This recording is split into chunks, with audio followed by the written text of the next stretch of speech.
요한계시록 13번째 요한계시록 강의 13번째 시간입니다. 요한계시록 4장 1절에서 3절까지 말씀입니다.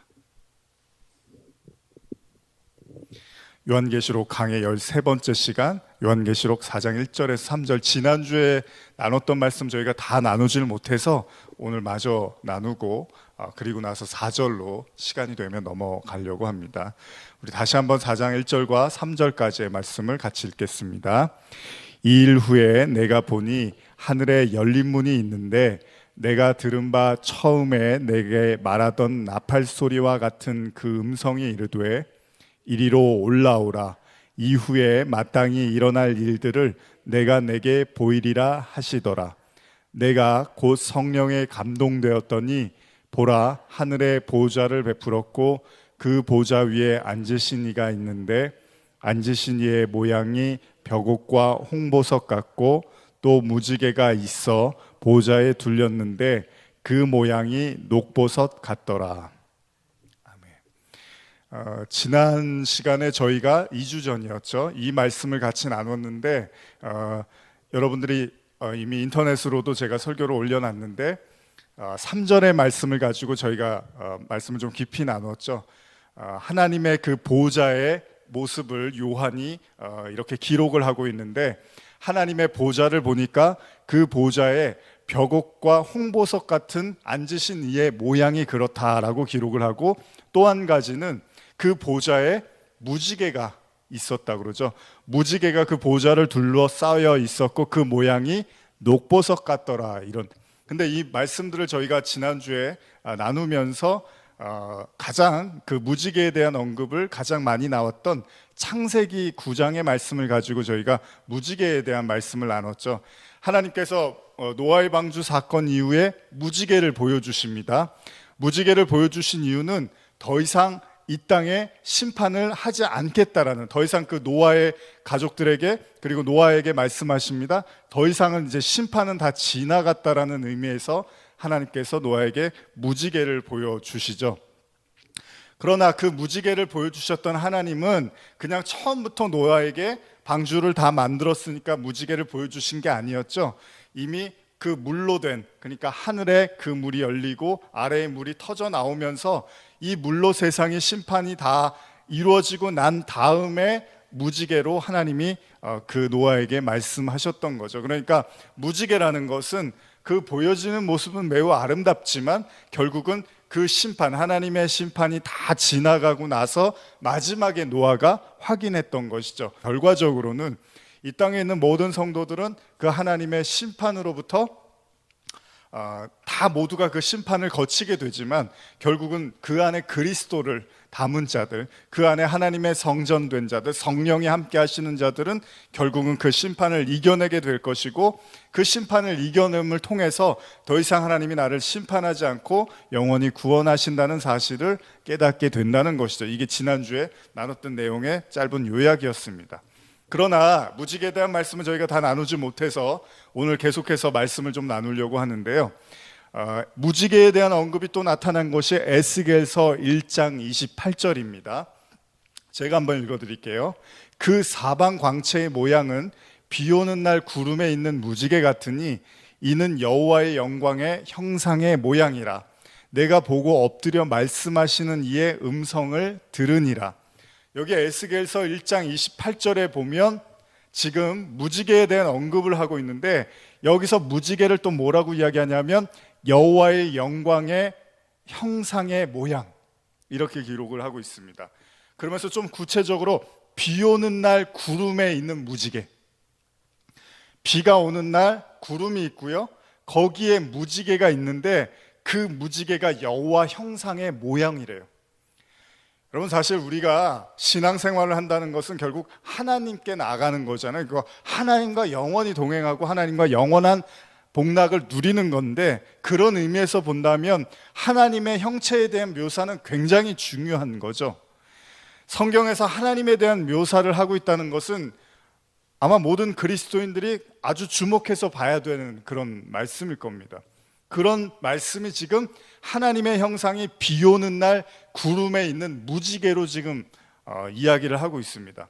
여기서도 구름에 나타난 무지개를 이야기하고 있는데, 여러분 성경에서 구름이 가장 많이 등장하는 본문이 어디죠?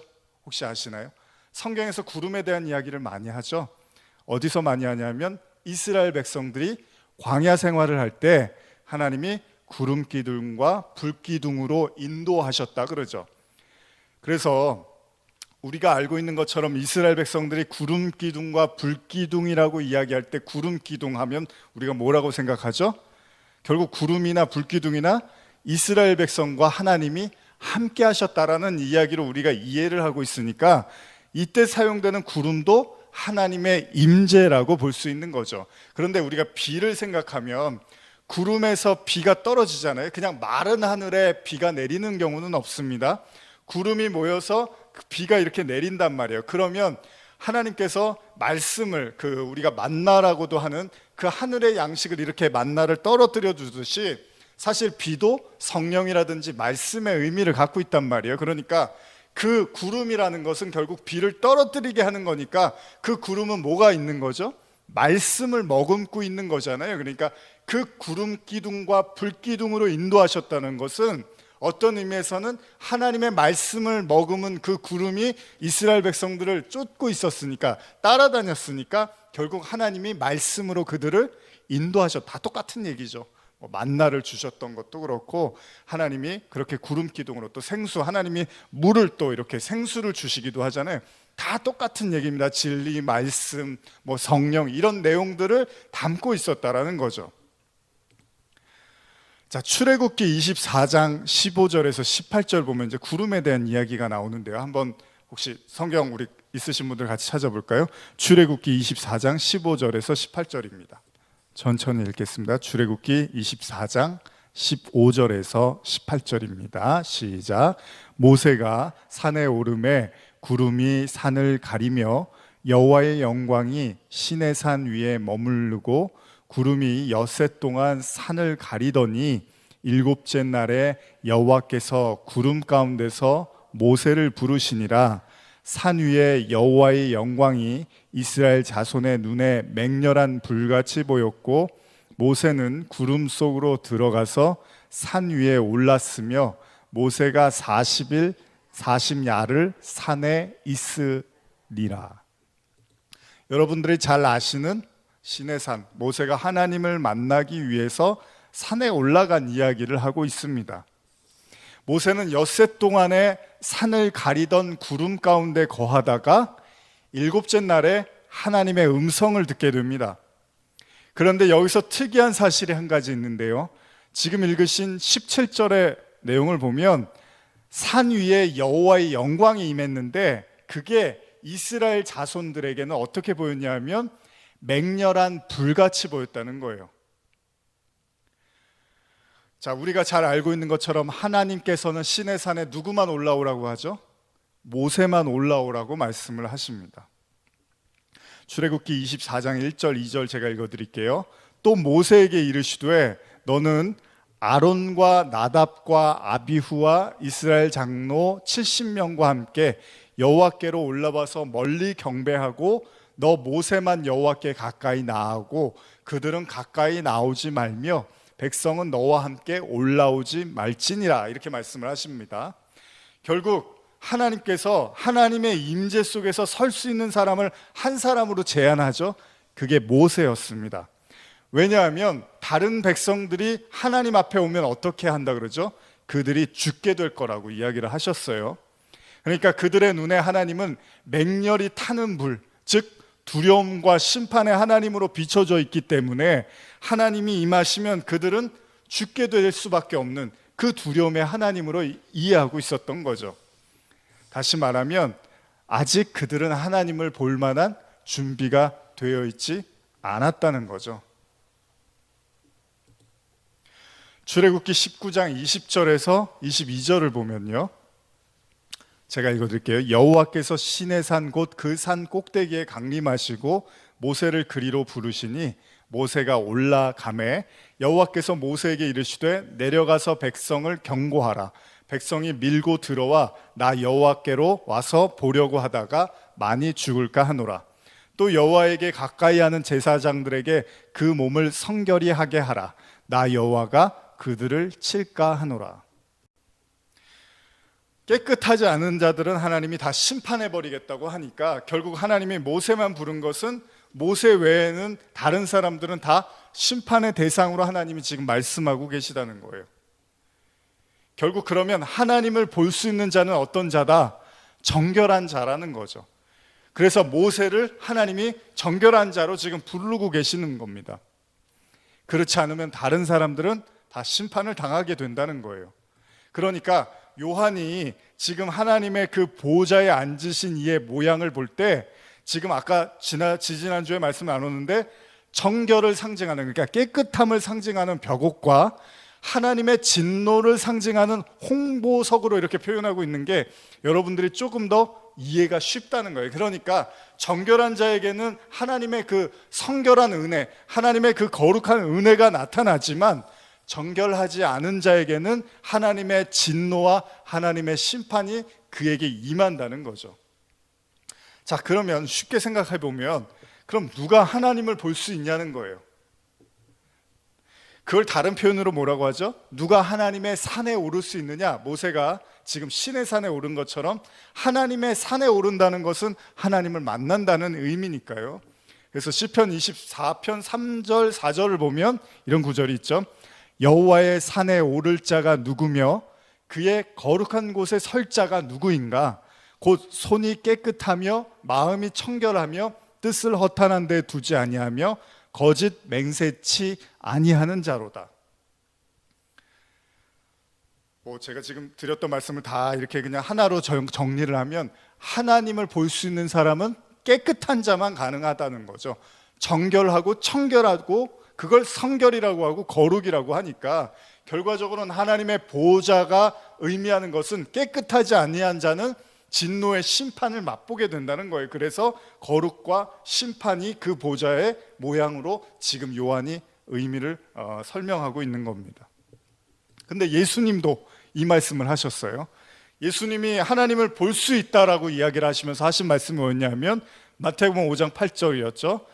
마음이 청결한 자는 복이 있나니 그들이 하나님을 볼 것이다 라고 이야기를 합니다.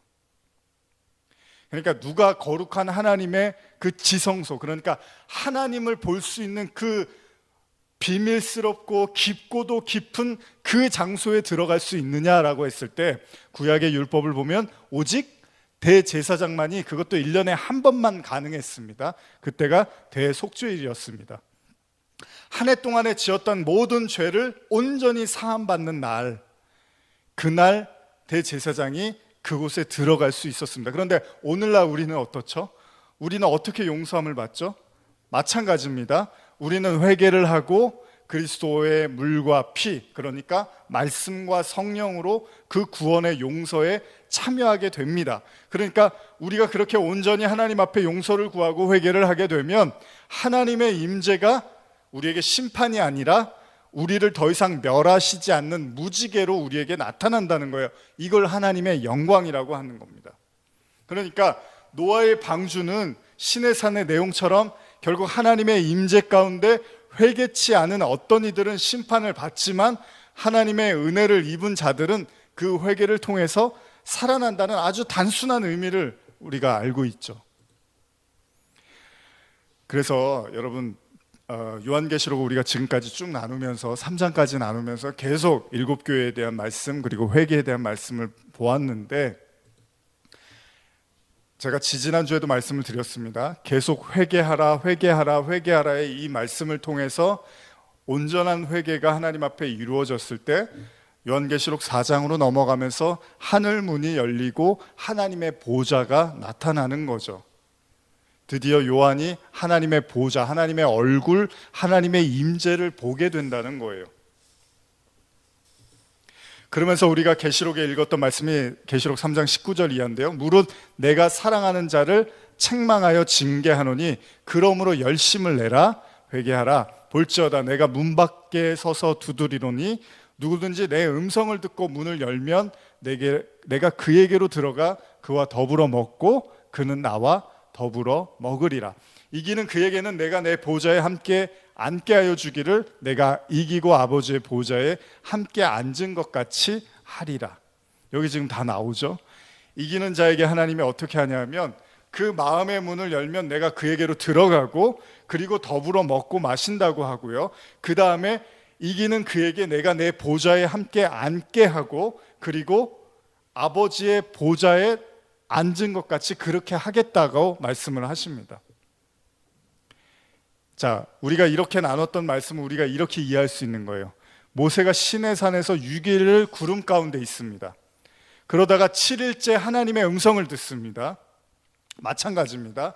우리가 계시록을 시작하면서 권고했던 7교회의 회개의 메시지를 통해서 우리도 온전히 회개를 한다면 무지개로 표현되는 더 이상 심판을 행하지 아니하시는 하나님의 언약을 성령 충만을 통해서 우리는 깨닫게 되고 믿을 수 있게 된다는 것입니다. 놀랍게도 아까 제가 말씀드린 시편 24편의 여호와의 산에 대한 언급의 말씀에 이런 구절이 등장하는데요. 시편 24편 7절 이하를 보면요, 문들아 너희 머리를 들지어다, 영원한 문들아 들릴지어다, 영광의 왕이 들어가시리로다. 영광의 왕이 누구시냐?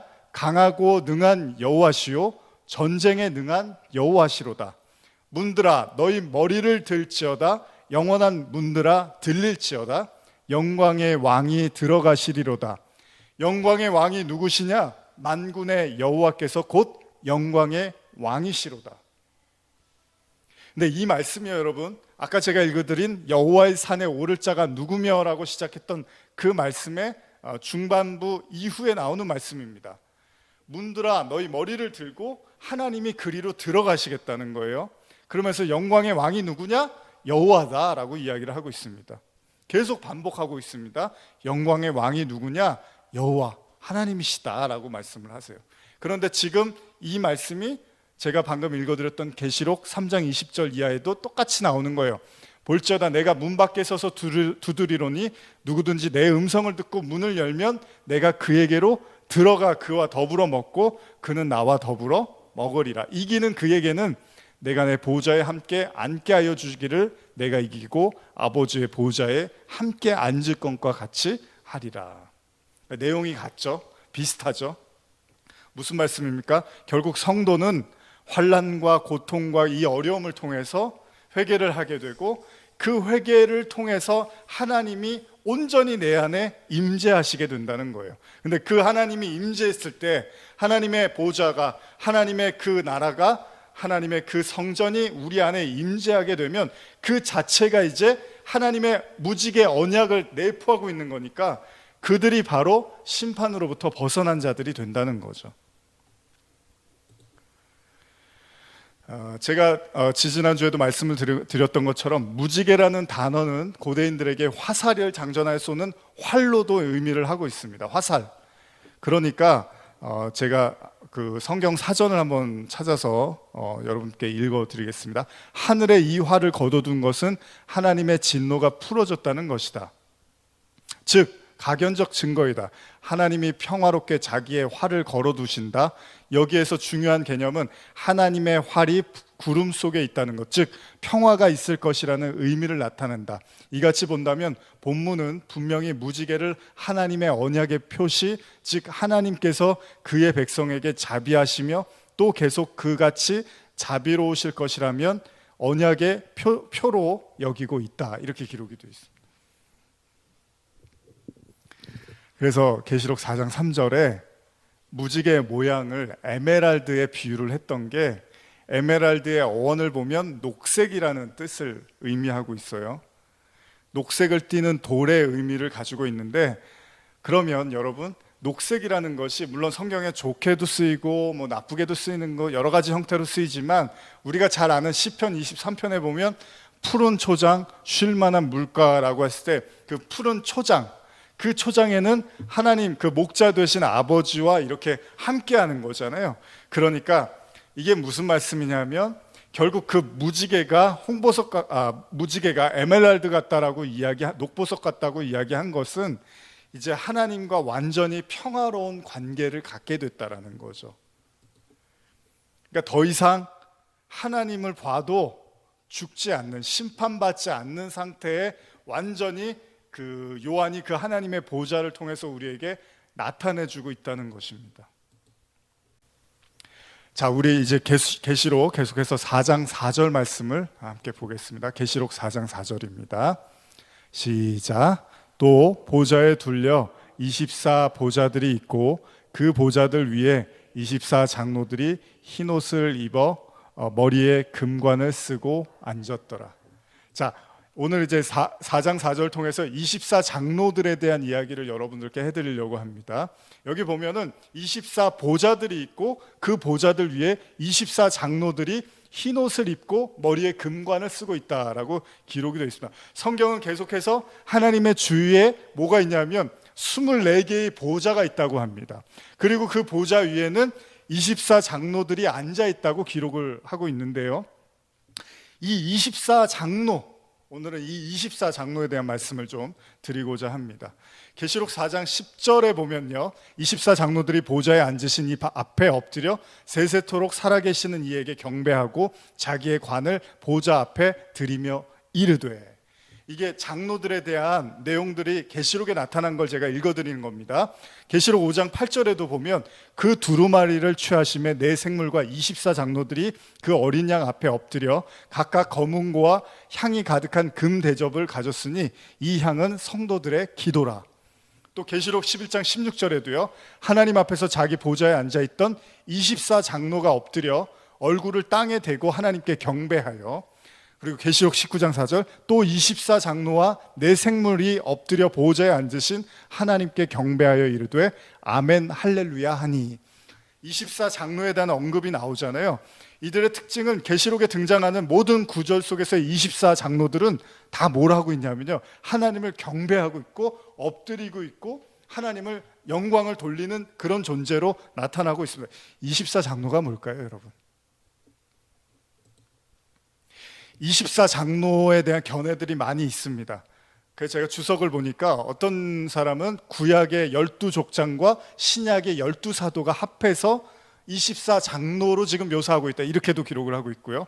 어떤 사람들은 유대인들과 이방인을 대표하는 모든 교회를 상징한다, 이렇게도 이야기를 하고 있습니다. 그리고 또 어떤 사람은 구약의 24 제사장 반열을 나타낸다 라고도 보는데, 이게 역대상 21장을 보시면 그 내용들이 나옵니다. 이런 다양한 견해들이 있습니다.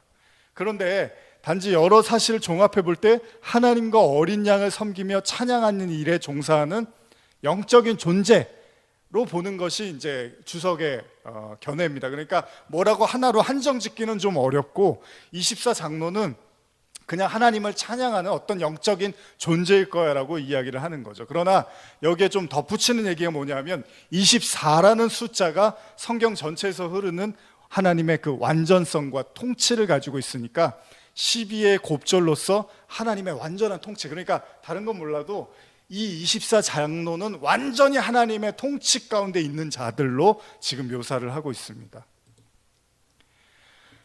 자, 그러니까 12 더하기 12가 24잖아요. 물론 8을 3번 곱해도 24가 나옵니다. 여러 가지로 우리가 할 수는 있죠. 뭐 4 곱하기 6도 24예요. 그리고 8 곱하기 3도 24고 12 더하기 12도 24인데, 어쨌든 간에 지금 주석에서는 12 더하기 12의 개념, 그래서 완전한 10이라는 숫자를 완전수로 보고서 하나님의 완전한 통치로 보고 하나님의 완전한 통치를 받은 자들로 이야기를 하는데, 여러분 12가 갖고 있는 또 다른 의미들이 있죠. 12가 뭐가 있죠? 구약에는 대표적으로 야곱의 12아들 할 때 12가 나오죠. 그리고 이스라엘의 12지파가 나옵니다. 그리고 신약으로 넘어오면서 예수님의 12제자가 나옵니다. 그러니까 제가 이걸 정리해 보면 12의 개념은 아들이라든지 하나님의 백성이나 혹은 예수님의 제자로 우리가 이해를 할 수 있는 거예요. 자, 그런데 예수님이 이 이야기를 언급을 하는 구절이 하나 있습니다. 제가 이걸 이제 찾아보다가 이 구절을 이제 보게 됐는데, 마태복음 19장 27절에서 28절인데요. 우리 한번 찾아서 같이 읽어볼까요? 마태복음 19장 27절에서 28절입니다. 같이 한번 읽어보겠습니다. 이에 베드로가 대답하여 이르되 보소서, 우리가 모든 것을 버리고 주를 따라 싸운데 그런즉 우리가 무엇을 얻으리이까? 예수께서 이르시되 내가 진실로 너희에게 이르노니 세상이 새롭게 되어 인자가 자기 영광의 보좌에 앉을 때에 나를 따르는 너희도 12 보좌에 앉아 이스라엘 12 지파를 심판하리라.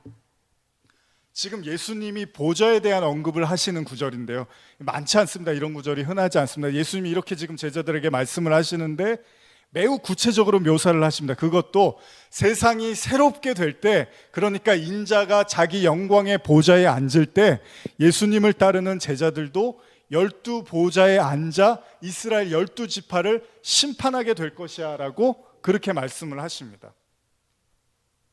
그러니까 그렇게 본다면 그 24개의 보좌가 예수님 지금 12로 표현을 했는데 어쨌든 간에 제자들도 그 보좌에 앉아서 심판하는 걸로 지금 예수님 말씀을 하고 계십니다. 계시록에 보면은 보좌에 대한 언급이 굉장히 많이 나옵니다. 그런데 대부분의 보좌는 하나님의 보좌나 혹은 어린 양의 보좌를 이야기한단 말이에요. 그런데 지금 예수님께서 하신 말씀에 근거한 보좌의 개념을 찾아보니까 아주 근접해 있는 하나의 보좌, 그러니까 지금 무슨 말씀드리냐면요, 예수님이 제자들한테 너희도 나중에 보좌야 12 보좌에 앉아서 세상을 심판할 거야 라고 했던 그 말씀 있죠. 이거를 그럼 계시록에 이 말씀이 있어야 되잖아요. 예수님이 그렇게 하겠다고 하셨으니까 계시록에서 그러면 그 말씀이 나타나야 되는 거잖아요. 그걸 한번 찾아봤더니 요한계시록 20장 4절에 비슷한 말씀이 있습니다. 한번 찾아보실까요? 요한계시록 20장 4절입니다. 자, 한번 같이 읽어볼까요? 시작. 또 내가 보좌들을 보니 거기에 앉은 자들이 있어 심판하는 권세를 받았더라. 또 내가 보니 예수를 증언함과 하나님의 말씀 때문에 목배임을 당한 자들의 영혼과 또 짐승과 그의 우상에게 경배하지 아니하고 그들의 이마와 손에 그의 표를 받지 아니한 자들이 살아서 그리스도와 더불어 1000년 동안 왕노릇하니. 여기 보면 지금 보좌들이 있는데 심판하는 권세를 받았대요. 거기 앉은 자들이.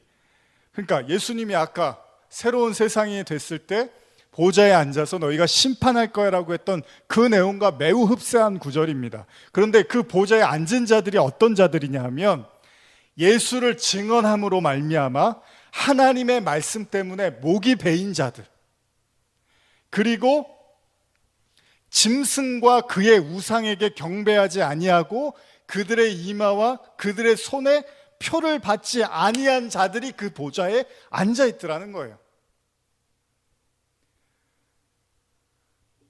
여러분, 이 구절을 살펴볼 때 우리는 충분히 예수님의 승천 이후의 제자들이 이런 삶을 살았을까요? 안 살았을까요? 당연히 살았겠죠. 그러니까 충분히 제자들이 그 자리에 앉을 만한 자격이 있다는 걸 우리는 알고 있어요. 그리고 바로 그들이 그리스도와 더불어서 1000년 동안 왕노릇하는 자들이라는 거예요. 그런데 물론 여기에는 24 보좌라는 표현은 안 나타나 있습니다. 그리고 예수님이 제자들에게 언급한 12 보좌도 안 나타나 있습니다. 24라든지 12의 개념도 없습니다. 그러나 충분히 우리가 추측할 수 있는 것은 계시록 20장 4절에 나오는 보좌 역시도 하나님의 영광을 위해서 십자가를 지고 그리스도와 함께 세례를 받은 자들이면은 이견을 달리할 수가 없습니다. 자, 그런데 여러분, 그러면 이들의 특징을 보면 목배임을 당하고 짐승의 표를 받지 아니하고 그 다음에 우상에게 경배하지 아니한 자들이라고 이렇게 기록이 되어 있는데요. 자, 우리가 지금 24장로 이야기하다가 여기까지 온 겁니다. 그러면 다시 24장로의 그 처음 읽었던 4장 4절에 보면 24장로들에 대한 설명, 묘사가 나옵니다. 그게 뭐냐 하면 제가 읽어드릴게요. 다시 한번. 그 보좌들 위에 24장로들이 흰옷을 입고 머리에 금관을 쓰고 앉았더라, 이렇게 기록이 되어 있습니다. 그러니까 24장로의 또 다른 모습은, 특징은 흰옷을 입고 있다는 거예요. 흰옷. 그런데 여러분, 지난주에도 말씀을 나눴지만 계시록 7장에서 흰옷에 대한 이야기를 제가 나눴죠. 그래서 계시록 강의할 때 11번째인가요? 흰옷 입은 자에 대한 설교를 했었는데, 제가 잠깐 다시 언급해드리면 계시록 7장 13절로 한번 가볼까요? 계시록 7장 13절입니다. 자, 우리 한번 같이 같이 읽겠습니다. 계시록 7장 13절에서 17절까지입니다. 시작. 장로 중 하나가 응답하여 나에게 이르되 이 흰옷 입은 자들이 누구며 또 어디서 왔느냐? 내가 말하기를 내 주여 당신이 아시나이다 하니 그가 나에게 이르되 이는 큰 환난에서 나오는 자들인데 어린 양의 피에 그 옷을 씻어 희게 하였느니라. 그러므로 그들이 하나님의 보좌 앞에 있고 또 그의 성전에서 밤낮 하나님을 섬김에 보좌에 앉으신 이가 그들 위에 장막을 치시리니 그들이 다시는 줄이지도 아니하며 목마르지도 아니하고 해나 아무 뜨거운 기운에 상하지도 아니하리니 이는 보좌 가운데 계신 어린 양이 그들의 목자가 되사 생명수 샘으로 인도하시고 하나님께서 그들의 눈에서 모든 눈물을 씻어 주실 것임이니라. 여기 지금 보시면요, 장로 중에 하나가 응답해서 흰옷 입은 자들이 뭐냐라고 지금 요한한테 물으니까 요한이 듣고 있다가 제가 그걸 어떻게 합니까? 내 주여 당신이 아십니다라고 하니까 설명해 준 내용이에요. 그런데 이 정체를 이야기하는데 흰옷 입은 자들이 뭐라고요? 그들은 큰 환난에서 나오는 자들인데 어린 양의 피에 그 옷을 씻은 자들이다라고 이야기를 하고, 그들은 밤낮으로 하나님의 보좌 앞에서 하나님을 섬기고 그들은 다시는 줄이지도 않고 목마르지도 않는 자들이 24장로, 흰옷 입은 자들에 대한 정체를 지금 설명하고 있다는 거죠. 근데 24장로도 그렇죠. 흰옷을 입고 있고 이제 금관을 쓰고 있어요. 그리고 그들이 엎드려 하나님께 경배하고 있어요. 다 비슷한 내용을 가지고 있는 거죠. 장로는 계속 말합니다. 결국 어린 양의 피로 그 옷을 씻은 자들인데 어린 양이 그들의 목자가 되어 생명수 샘으로 그들을 인도하게 될 것이고 그들이 생수를 마시게 될 거라는 거예요. 그런데 여러분, 생수가 뭐죠? 성령이잖아요. 그러니까 지금 24장로를 제가 말씀도 드리고 있고 또 예수님이 12제자에게 너희가 12보좌에 앉아서 세상을 심판하고 그들이 1000년 동안 왕노릇한다라는 얘기도 그렇고요. 그리고 24장로를 묘사했던 흰옷 입은 자 그리고 경배했던 자들에 대한 내용이 계시록 7장에서 또다시 나타나면서 그들이 바로 흰옷 입은 자들인데 그들이 하나님의 보좌 앞에 있고 밤낮으로 찬양하는 자들이라. 다 비슷한 내용입니다. 다 같은 내용입니다. 그런데 계시록 7장 17절에 그들이 여기서 제가 중요하게 보는 구절이 16절인데요. 그들이 다시는 줄이지도 아니하고 목마르지도 않는다라는 구절이에요. 자, 이 구절이 왜 중요하냐면 예수님이 요한복음 4장에서 사마리아 여인한테 뭐라 그러죠?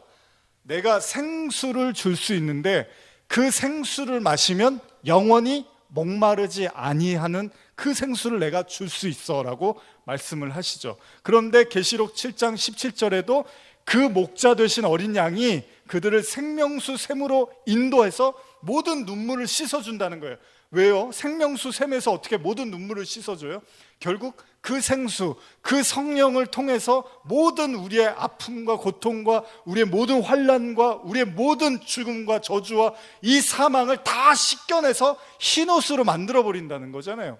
그런데 그게 장로들이 흰옷을 입고 있고 제자들도 마찬가지로 그 12보좌에 앉아 있었어요. 그 보좌에 앉은 자들이 또 짐승의 표를 받지 않은 자들이고 우상을 섬기지 않았던 자들이고 그리스도의 피로 말미암아 깨끗함을 받은, 다 같은 얘기잖아요. 그럼 이게 다 무슨 얘기예요? 성도들 이야기하는 거죠. 성도.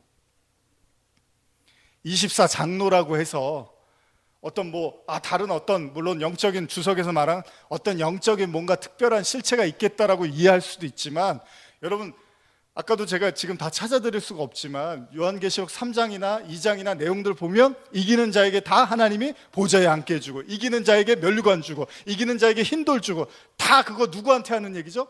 교회한테 하는 얘기잖아요. 성도들한테 하는 얘기잖아요. 예수님이 제자들에게 그 보좌에 앉히겠다고 하시면 그럼 제자들만 앉겠습니까? 다 마찬가지로 그 그리스도를 증언함으로 말미암아 목배임을 당한 그들, 순교한 그들 다 똑같은 얘기를 하고 있는 거죠. 그 보좌에 우리를 앉히시겠다고 하시는 거죠. 그래서 제가 아까 계시록 3장 21절 라우디게아의 교회였죠. 여기에 말씀하실 때 예수 물어보니까 이기는 그에게는 내가 내 보좌에 함께 앉게 하여 주기를 내가 이기고 아버지 보좌에 함께 앉은 것과 같이 하리라. 그러니까 이 얘기는 여러분과 저와 무관한 얘기가 아니라 그리스도의 제자 그리고 그리스도인 마찬가지 다 똑같은 얘기입니다. 예수님으로 말미암아 핍박받고 그 보혈로 씻김받은 자들, 그 환난에서 나온 자들, 그 모든 자들, 그들을 교회라고 하고 그들을 성전이라고 하고 그들을 하나님의 백성 자녀라고 하고 또 그들을 아버지의 보좌에 함께 앉은 것과 같이 저와 여러분들을 그 보좌에 앉히겠다는 거잖아요. 그게 바로 하나님의 은혜, 복입니다. 우리에게 주시고자 하는. 그래서 여러분, 제자들이 자기를 장로로 표현한 구절들이 나옵니다. 여러분, 장로라는 말의 뜻이 뭐죠? 장로는 구약에 보면 말 그대로 나이가 많은 사람이라는 뜻도 있지만 또 다른 의미에서는 어떤 족장이라든지 부족의 지도자란 말이에요. 그러니까 어떤 공동체나 무리들의 의사를 결정할 때 대표자로서 우리가 이해를 하고 또 그 사람들의 말을 이렇게 우리가 듣죠. 그런 의미에서도 장로예요. 그런데 신약에 넘어와서도 크게 다르지 않습니다. 그럼에도 불구하고 지금 물론 신약에서는 이제 교회를 세우고 나서 거기 집사라든지 장로 그런 어떤 호칭을 주고 그런 직분이 세워지잖아요. 그런데 베드로하고 지금 요한을 보면 자기를 장로로 표현하는 구절들이 있습니다. 제가 읽어드릴게요. 베드로전서 5장 1절에 보면요, 너희 중 장로들에게 권하노니 나는 함께 장로된 자요 그리스도의 고난의 증인이요 나타날 영광에 참여할 자라. 지금 베드로가 자기를 장로라고 표현을 합니다. 그러면 베드로가 그 교회에서 장로가 된 거예요? 자, 요한도 이 얘기를 하는데 요한일서 1장 1절 보면 장로인 나는 택하심을 받아 부녀와 그의 자녀들에게 편지하노니 내가 참으로 사랑하는 자요 나뿐 아니라 진리를 아는 모든 자도 그러한 것은 이렇게 얘기합니다. 그러면서 우리 안에 영원히 거하여 우리와 함께할 진리로 말미암음이로다. 또 한 번 요한 3서에서 요한이 자기를 표현합니다. 장로인 나는 이렇게 이야기를 해요. 여기서 말하는 장로는 뭘까요? 어떤 무리의 대표? 어떤 기독교 공동체의 대표로서 자기를 장로로 표현할까요? 뭐 그럴 수도 있습니다. 그러나 제가 봤을 때는 그들이 말하는 장로는 그리스도의 증인으로서 하나님의 영광에 참여할 자고 또 직접적으로 언급하고 있지는 않지만 아까 뭐라 하죠? 택하심을 입은 자에 대한 의미를 이야기하고 있습니다. 그리고 또 하나 진리를 아는 자 이렇게 이야기를 합니다. 그러면 성경에서 이런 자들을 다른 의미로 뭐라고 언급하죠? 장로라는 의미하고 비슷한 의미가 또 있죠. 그게 뭐죠? 장성하다라는 의미가 있습니다. 장성하다. 여기서 장성은 키가 크다라는 의미도 있습니다. 원래는. 그런데 그 키 크다라는 게 단지 육체적인 그 키를 이야기하는 게 아니라 하나님의 어떤 기준이 있는데 그 기준점에 다다른 자 있잖아요. 하나님이 제시한 어떤 이 말씀이 있어요. 자, 이 말씀대로 살면 내가 구원해 줄게. 이 믿음을 가지면 내가 구원해 줄게. 이 성령을 가지면 내가 구원해 줄게. 어떤 하나님의 말씀의 기준이 있는데 그 기준에 다다른 자, 그들 우리가 다른 말로 뭐라고 하죠? 그리스도의 장성한 분량에 이르른 자. 그러면 제가 봤을 때는 이 장로라는 의미가 물론 여러 가지 역사적이거나 어떤 당시의 환경적인 의미에서 장로라고도 붙였겠지만 바울은 이것을 그리스도의 장성한 분량에 이르러야 된다는 의미로도 말했단 말이죠. 그래서 고린도전서 13장 11절에 보면요, 내가 어렸을 때는 말하는 것이 어린아이와 같고 깨닫는 것이 어린아이와 같고 생각하는 것이 어린아이와 같다가 장성한 사람이 되어서는 어린아이의 일을 버렸다 이렇게 이야기를 합니다. 여기서 장성하다는 의미를 쓰고 있고요. 에베소서 4장 13절에서 15절도요. 제가 다 읽어드리지 못하고 15절만 읽어드리면 오직 사랑 안에서 참된 것을 하여 범사에 그에게까지 자랄지다. 그는 머리니 곧 그리스도라. 어디까지 자라라고요? 그리스도까지 자라라고 이야기를 하죠. 13절만 제가 읽어드리면, 우리가 다 하나님의 아들을 믿는 것과 아는 일에 하나가 되어 온전한 사람을 이루어 그리스도의 장성한 분량이 충만한 데까지 이르리니. 그리스도까지 이르라고 지금 이야기를 하는데, 지금 바울은 장로라는 표현은 안 쓰지만 그리스도의 장성한 분량에 이르라고 이야기를 하고 있습니다. 히브리서 5장 12절 이하 보면요, 때가 오래되었으므로 너희가 마땅히 선생이 되었을 터인데 너희가 다시 하나님의 말씀의 초보에 대하여 누구에게서 가르침을 받아야 할 처지이니 단단한 음식은 못 먹고 젖이나 먹어야 할 자가 되었도다. 이는 젖을 먹는 자마다 어린아이니 의의 말씀을 경험하지 못한 자요, 단단한 음식은 장성한 자의 것이니 그들은 지각을 사용함으로 연단을 받아 선악을 분별하는 자로다. 제가 오늘 이 말씀을 그냥 쭉 제가 이렇게 여러분께 말씀을 설교를 하면서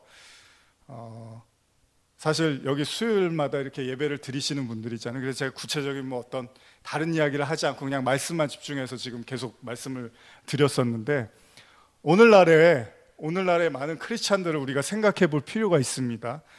왜냐하면 지금 바울이 얘기하는 건 우리의 목적지는 그리스도의 장성한 분량에 이르는 거예요. 어떻게 이르죠? 제가 이 설교 한 편 준비할 때마다 정말로 제 나름대로는 정말 그 심적으로 많은 어떤 뭐 연단이라든지 시련이나 마음을 부수면서 이 말씀들 준비하는 거거든요. 근데 자, 우리가 어떻게 그리스도의 장성한 분량에 이르죠? 어떻게 이르죠?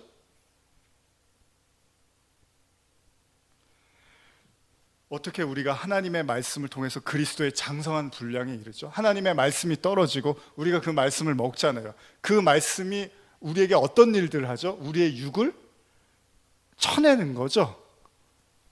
날마다 우리가 말씀을 먹으면 우리의 그 옛 자아가, 옛 사람이 계속 쳐나가는 거고, 그럼으로써 그 말씀이 우리 안에서, 아까 여러분 12과 12이 24잖아요. 그럼 그 24는 뭐죠?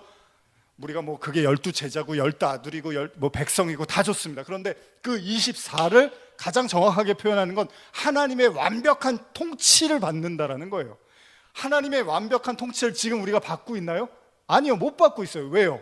우리의 그 육적 자아라는, 우리의 그 옛 자아라는, 옛사람이라는 현실이 있기 때문에 우리의 그 새 사람, 하나님의 말씀이라고도 하고 영이라고도 하고 성령이라고 하는 그 새 사람이 우리에게 계속 말씀으로 떨어지고 하나님의 그 은혜로 우리에게 계속 다가오지만, 우리의 그 옛 자아라는 것은 계속 버티고 있어요. 그러면 결국 이 말씀이 이 옛 자아를 밀어내고, 그래서 아브라함이 하갈하고 동침해서 난 이스마엘을 어떻게 하죠? 나중에 쫓아내죠.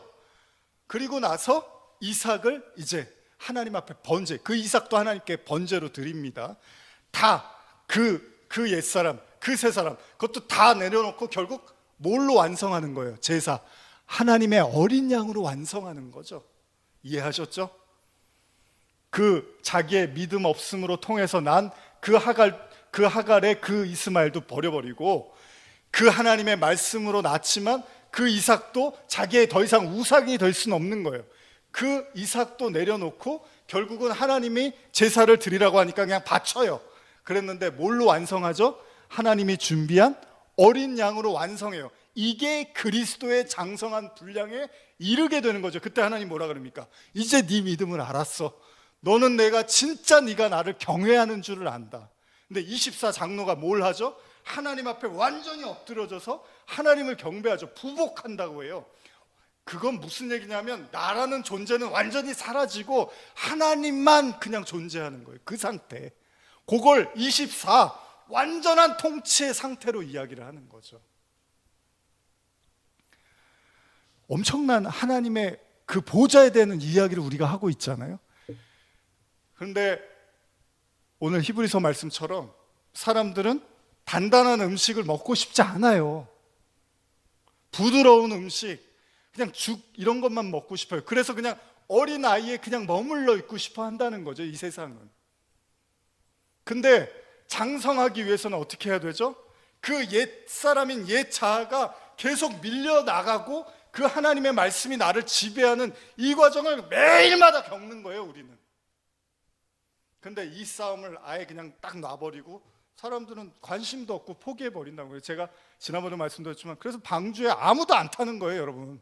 제가 오늘도 예배 전에 기도하면서 그랬어요.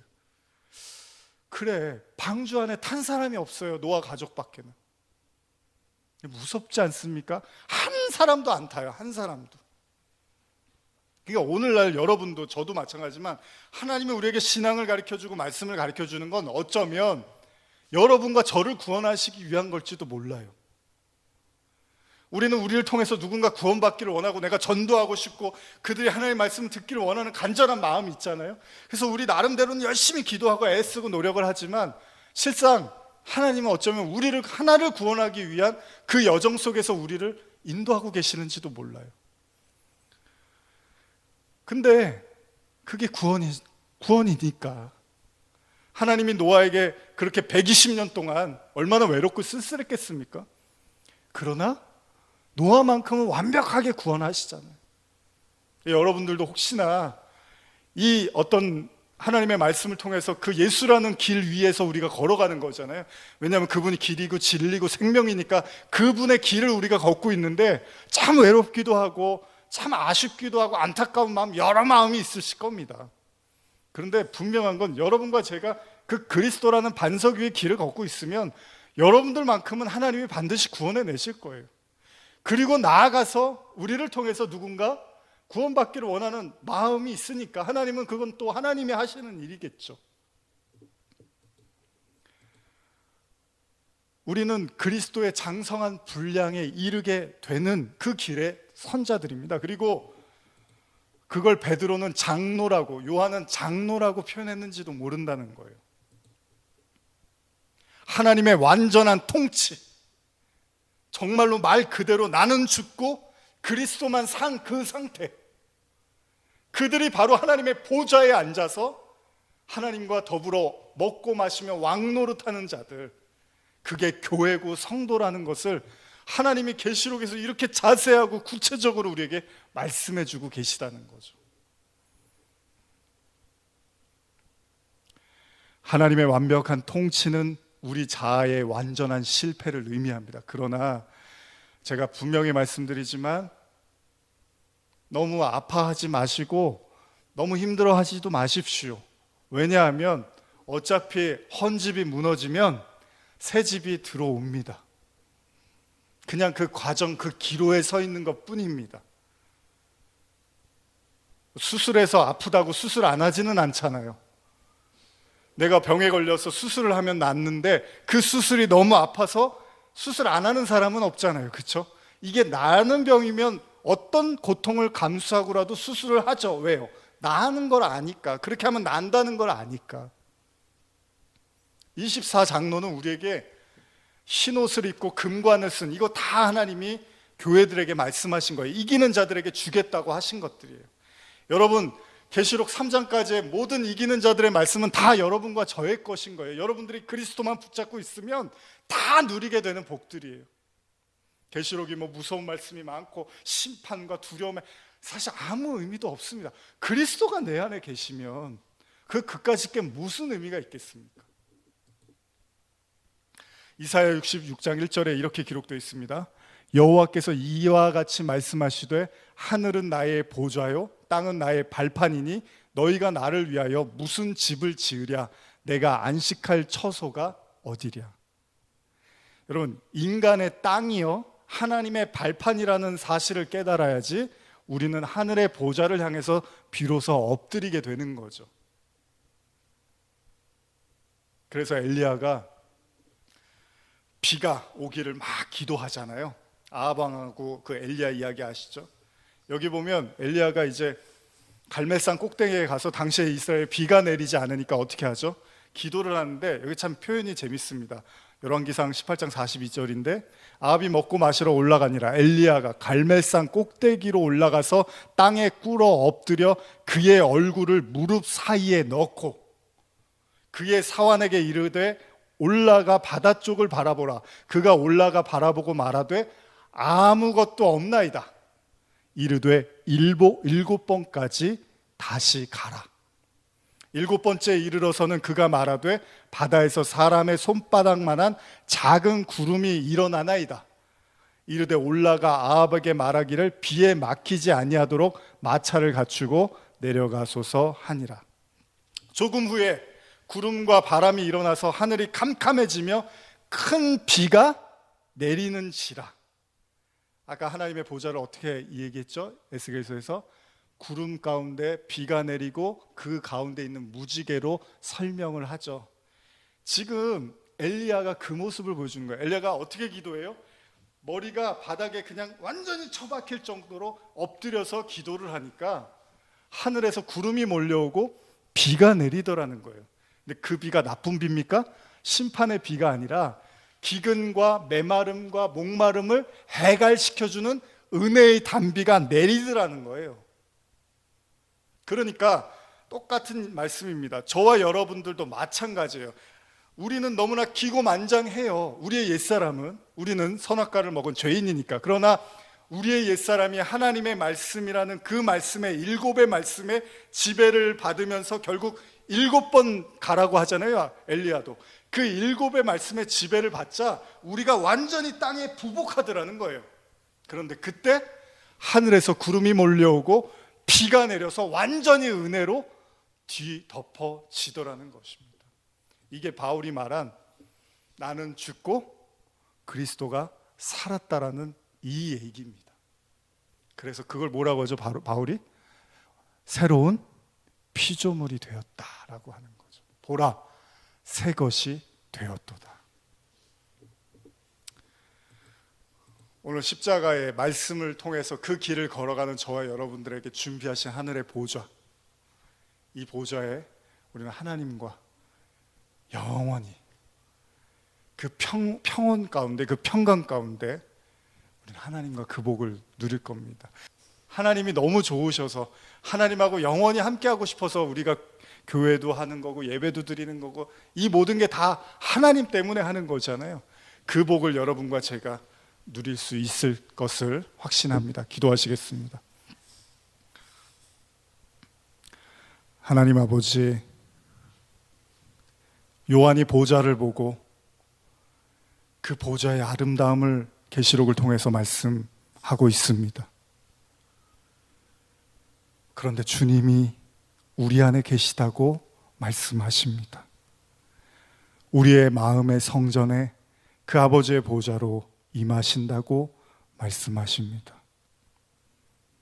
눈을 돌려 우리 안에 계시는 그 하나님을 보게 하여 주시옵소서. 세례 요한의 고백처럼 나는 쇠하고 그는 흥하여야 하리라. 우리를 통하여 하나님의 영광을 나타내게 하여 주시옵소서. 감사드리며 예수님의 이름으로 기도드립니다. 아멘.